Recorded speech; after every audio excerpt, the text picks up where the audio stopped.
L'immobilier simplifié avec Patrick Lapalme. Certainement, Patrick Lapalme, de l'équipe Patrick Lapalme chez Remax Prestige. Bon matin, Patrick. Hey, salut Sylvain. En forme? Ben, oui. 310e chronique, c'est ça? Exactement. Et tu me parles des devoirs et des obligations des courtiers immobiliers. Et voilà. Donc, ce matin, on va démystifier un petit peu tout ce qui nous touche vraiment par la loi du courtage immobilier qui est régie par l'OACQ, donc l'organisme d'autoréglementation du courtage immobilier du Québec. On va parler des points suivants, donc la transparence, information et vérification. On va aussi parler de la vérification, naturellement de l'identité, très important, loyauté et représentation, et le devoir de conseil ainsi que la disponibilité. OK. Donc, quand on va parler de niveau de transparence, ce qu'il faut s'assurer, c'est que le courtier inscripteur qui va inscrire une propriété, il faut s'assurer que le courtier collaborateur ou le courtier de l'acheteur va connaître les conditions de partage de la rétribution complète.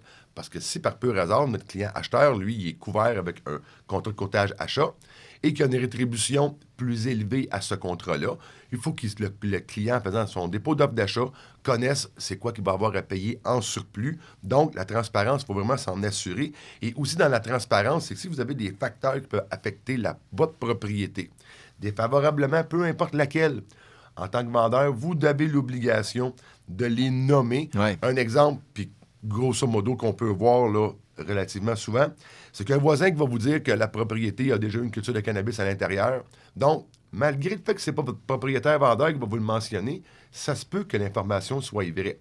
Donc, il faut l'indiquer dans notre déclaration du vendeur que la propriété pourrait avoir été une culture de cannabis. Et le courtier se doit aussi de faire la recherche pour voir la véracité de l'information et ou de quelle façon il va se positionner par rapport à la déclaration en questionnant naturellement notre client du vendeur.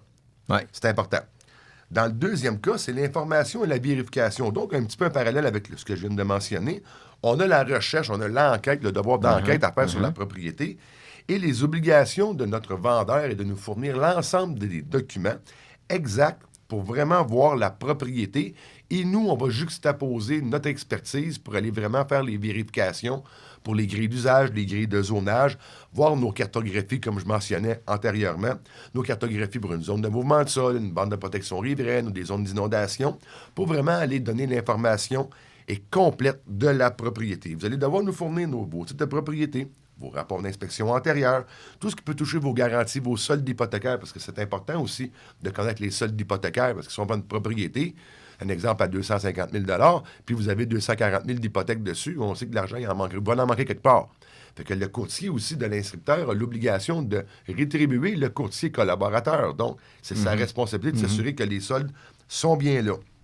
Et aussi, dès qu'on a une information qui vient d'être entrée par notre client, notre vendeur, on doit le divulguer sans délai et ainsi que par écrit. Donc, vous avez un certificat de localisation, on découvre à l'intérieur qu'on a 2-3 servitudes, il faut les décrire à la déclaration du vendeur et il faut aussi les divulguer et les rendre disponibles aux autres courtiers, le tout sans délai dans le système pour que tout le monde puisse voir vraiment l'entièreté de la propriété et avoir aucune problématique durant la transaction. Et aussi, dans notre devoir d'information et vérification, il faut s'assurer que votre courtier immobilier reflète et écrit vraiment les consignes et vos obligations par écrit dans vos contrats. Autant le contrat de courtage vente que le contrat de courtage acheteur. Si vous avez des désirs d'avoir une occupation, un exemple au 1er juillet, il faut l'indiquer à l'intérieur du contrat. Il faut vraiment regarder et faire le travail d'enquête, mais auprès de notre client pour connaître ses besoins. La même chose sur le contrat de courtage acheteur. On va s'assurer de respecter la capacité financière du client par rapport à l'achat de la propriété, le nombre, le type de propriété qu'il veut dans tel secteur. Parce que c'est vraiment toutes ces particularités-là qui sont importantes. Le prochain point, la vérification d'identité. Aussi important du côté du vendeur que de l'acheteur. Puis cette question-là est très fréquemment posée par les vendeurs. Vous venez visiter avec des clients, vous n'avez aucune espèce d'idée c'est qui ces clients-là. Ben oui, le client qu'on va venir visiter avec vous, il est lié avec un contrat de courtage achat. On va vérifier ses pièces d'identité. On va s'assurer que cette personne-là est bel et bien la bonne personne. L'avantage de faire affaire avec des courtiers immobiliers. C'est pas n'importe qui va rentrer chez vous. Comme nous, dans notre équipe, nous, on fait préqualifier financièrement immédiatement nos clients pour s'assurer que si on va visiter une maison de 350 000... Pas des voireux. Pas des WRE, exactement. Bien, ça, il faut les éliminer, eux autres-là. Fait qu'il faut s'assurer qu'il y a une capacité financière qui est là. Notre vendeur est protégé. On a aussi l'identité de notre vendeur avec une pièce d'identité qui est valide, délivrée par un gouvernement. Permis de conduire avec carte d'assurance maladie, aussi avec photo, passeport et compagnie. Mais on doit vraiment s'assurer aussi de garder la confidentialité de toutes ces informations-là. L'autre point, c'est la loyauté et la représentation. Donc, n'oubliez pas ce qu'il faut savoir. On fait un parallèle encore là avec le contrat de courtage acheteur. Vous êtes un vendeur et vous avez un client acheteur qui se présente sur place. Il n'a pas de contrat de courtage acheteur. Le courtier va être réputé travailler pour le vendeur et non pour l'acheteur qui va être là. Ouais. Ça, on en a parlé à plusieurs reprises. Donc, si votre acheteur a un contrat de courtage achat, lui, il va travailler expressément pour son acheteur.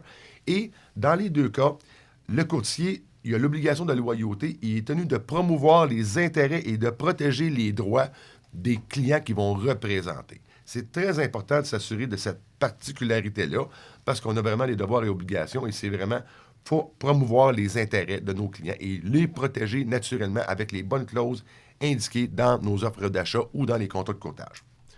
Devoirs et conseils. Une bonne partie qui est vraiment intéressante, c'est qu'il faut s'assurer de conseiller et de vous informer sur l'achat ou la vente d'une propriété avec toute objectivité. Ouais, ça c'est... Et c'est là que souvent on va voir des problématiques rentrer comme légère fissure.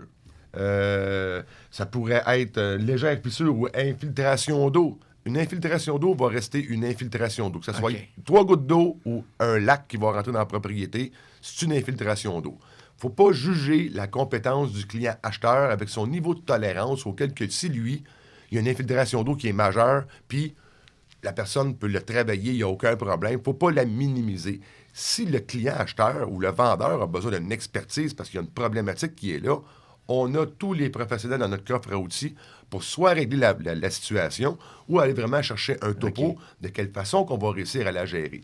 Mais il ne faut pas aller avec la subjectivité. Tu restes objectif tout le temps, malgré le désir de vendre, évidemment. Malgré le désir de vendre. Il faut donner toutes les informations et être prudent et diligent en les transférant parce qu'une fissure de fondation, comme je le mentionne, peut être mineure pour quelqu'un et quelqu'un va dire, moi, j'en veux aucune fissure. Il ne veut même pas se présenter sur la propriété. Ouais. Donc, vous éliminez, encore là, comme tu disais dans le si bien, des WRE.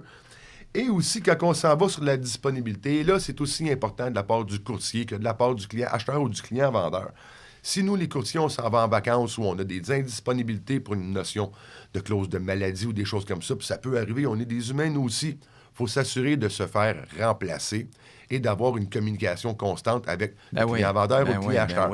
Mais la même chose, si vous quittez pour 2 semaines pour aller faire un petit tour dans le sud et vous ne nous avisez pas, on va avoir une problématique si on a une offre d'achat qui vient de rentrer. Avez-vous du réseau pour répondre à nos offres d'achat? Êtes-vous en mesure de pouvoir communiquer avec nous? Donc, tous les devoirs et obligations déontologiques du courtier ont aussi un rapport avec notre client vendeur et notre client acheteur.